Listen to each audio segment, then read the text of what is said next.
Good afternoon, folks. In my physics classes, your timetable has got a lesson of physics either today or tomorrow, so I'm making one for both days. There won't be one tomorrow. If you look at this on the 30th of April, that's fine. I've realised that I have forgotten to set a piece of homework for you, and you'll be devastated. However, the next bit of homework is pages 12, 13 and 14, and I've set that quite a long way back. I'm setting that for almost 2 weeks away on Monday the 11th of May because of the weekends and stuff, and that's on diffraction.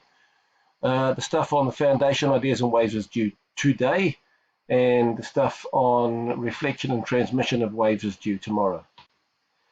Just reminding you that the homework is marked. One or two of you have been forgetting to self-mark it, and maybe also signing it. Put a signature on there, guys, please, and self-mark it from the answers in the back. Nice job.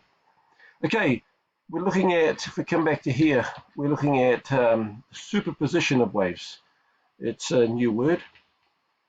Super means on top of or extra, and position means position. There it is. So therefore, if two waves are at the same spot, they just add up, and that you have to bear in mind the sign or direction of the waves, direction of the displacement. For instance, if we have a wave here, a purple wave coming in from the right and an orange wave coming from the left, both got the same amplitude, just traveling in different directions. And as they come in, whatever they're traveling through will look like that.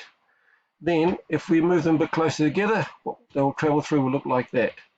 Travel them a bit closer together will look like that. No surprises. Now we start to get interesting when they start to cross over. What happens is where they're in the same place, the amplitudes add up. So we should get a double amplitude there, and then we should get at this particular place here be amplitude of that because that one's 0. So it should look sort of like that. Not really perfect, but pretty close. And then when they're right on top of each other, the amplitudes add up.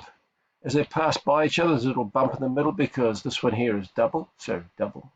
And this one here is going to be just that one there. Maybe I should have brought it down a bit. And as they pass through each other, they pass along in the surface of the wave, slinky, water, whatever. We'll just do that. Now, if they have the opposite phase, crest plus trough, this will also be true. Bring a wave in from the right, a wave in from the left with the opposite phase, and the combined medium, whatever it is, water, slinky, will look like that. Bring them closer together, total like that. Bring them closer together, ditto. Now we start to get interesting.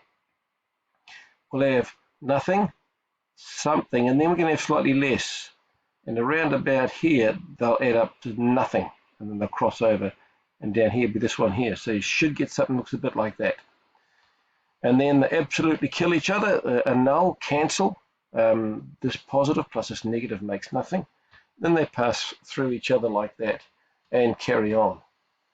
Some buzzwords for this jargon. Interference, two or more waves in the same place with amplitudes adding. Constructive interference, they add up, combine in the same direction, so amplitudes are the same sign, so they reinforce.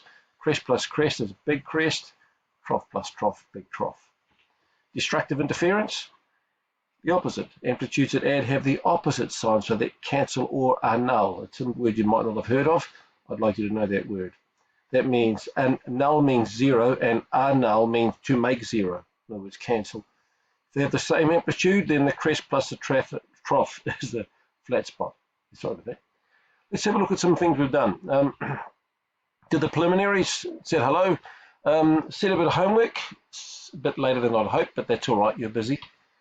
Talked about superposition, talked about constructive and destructive interference. Now the next one will follow by a separate email because I'm going to refer you to a simulator that you can fiddle around with and try ideas out. 3 videos that I'd like you to look at. 2 of them I don't want you to look at all of them. I'll give you the start time and the finish time mark that I want you to look at in between. I want to make good use of your time. Thank you for listening, fellas. I hope it's going well, and I'll see you when we come back to school, eh?